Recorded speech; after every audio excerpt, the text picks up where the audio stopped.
বিস্ফোরক তাপসী মণ্ডল। শুভেন্দু যখন তৃণমূলে ছিলেন তখন টাকা তুলতেন হলদিয়ায় ব্যবসায়ী ঠিকাদারদের থেকে, এখনো টাকা তোলেন। এসব হলদিয়াবাসী জানে।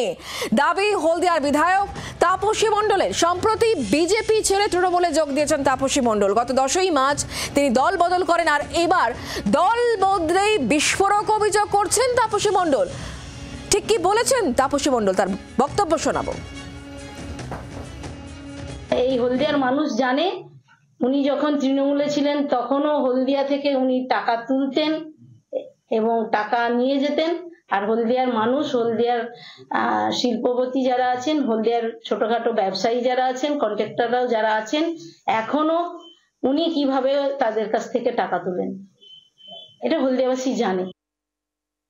বিস্ফোরক অভিযোগ তাপসী মণ্ডলের। এই বিষয় নিয়ে আমাদেরকে আরো জানাবেন কিরণ মান্না আমাদের সঙ্গে রয়েছেন প্রতিনিধি টেলিফোন লাইনে। কিরণ, 10 তারিখে দল বদলের পরই বিস্ফোরক অভিযোগ বারে বারে অভিযোগ করছেন তাপসী মণ্ডল, আর এবার একেবারে শুভেন্দু অধিকারীর বিরুদ্ধে টাকা তোলার অভিযোগ। হ্যাঁ দেখো, শুভেন্দু অধিকারী তাপসী মণ্ডল হলদিয়ার বিধায়ক, তিনি যখন তৃণমূল কংগ্রেসে যোগ দিয়েছেন তারপর থেকে বিভিন্নভাবে তার বিরুদ্ধে তার দুর্নীতির কথা তুলে ধরেছেন বিভিন্ন সভা সমিতি থেকে। গতকালই র্যালি ছিল, রামনবমীর র্যালি, তথা শুধু নয়, শুধু তাপসী মণ্ডল নিয়েও নিয়েছেন শুভেন্দু অধিকারী। সেখানে সেই প্রসঙ্গ তুলে তাপসী মণ্ডল যেটা জানিয়েছেন যে শুভেন্দু অধিকারী তিনি এই হলদিয়া বিধানসভা ক্ষেত্রে কখনো তার নেতৃত্বে কোনো দল থেকে তিনি জিততে পারেননি।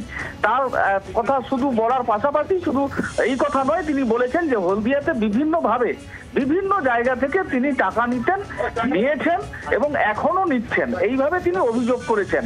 এবং আগামী দিনে তিনি এই বিধানসভার দায়িত্ব পেলে তিনি অবশ্যই জিতে দেখাবেন।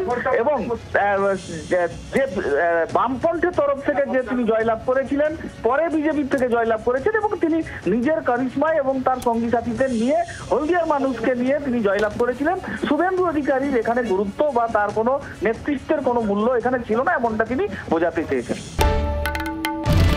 বাংলার আওয়াজ, বাঙালির আবেগ, জি 24 ঘন্টা।